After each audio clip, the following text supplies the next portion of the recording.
Hey hi everyone and again welcome back to my mini blog. 5ই February ছিল আমার party মেকআপের কাজ কামাখ্যাগুড়ি তেঁতুলতলাতে। আর সেখানে কিন্তু আমরাও চলেও যাচ্ছি। আর এই যে দেখো, তারপর কিন্তু আমরা বিয়েবাড়িতে পৌঁছেও গিয়েছি।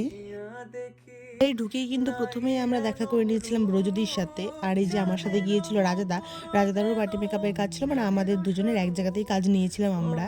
আর তারপর আমি ঘরে ঢুকে গিয়ে কিন্তু কাজ শুরু করে দিয়েছি।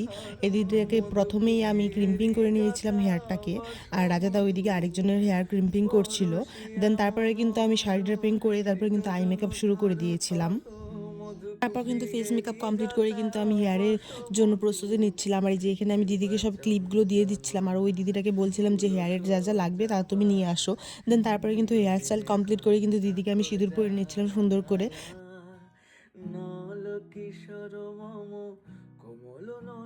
আর ওই যে দেখতেই পাচ্ছ পিছনে রাজাদা কাজ করছে, আর আমি এখানে দিদির জুয়েলারি সেট করছি। দেন তারপরে দেখো এই যে এটা দিদির ফাইনাল লুক। তারপরে কিন্তু আমি আরো দুজনকে শুরু করে দিয়েছিলাম। আচ্ছা, এই দিদিটাকে কেমন লাগছে অবশ্যই তোমরা জানিও। আর এই যে এই দিদিটাকে যে দেখতে পাচ্ছ, হেয়ারটা রাজাদা করেছে আর আমি মেকআপ আর শাড়ি ড্রেপিং করেছি। আর দেন তারপরে কিন্তু ব্রাইড গ্রুমের সাথে দেখা করে তারপর কিন্তু আমরা খাওয়া দাওয়া করে নিয়েছিলাম, কারণ আমাদের অনেক রাত হয়ে গিয়েছিল। দেন তারপরে কিন্তু আমরা বাড়ির উদ্দেশ্যে বেরিয়ে পড়েছিলাম। অ্যান্ড আজকের এই ভিডিওটা এই পর্যন্ত। ভিডিওটা ভালো লাগলে জানিও, আর আমার কাজগুলো কেমন হয়েছে তা কিন্তু অবশ্যই জানাবে সবাই। Thank you, bye by.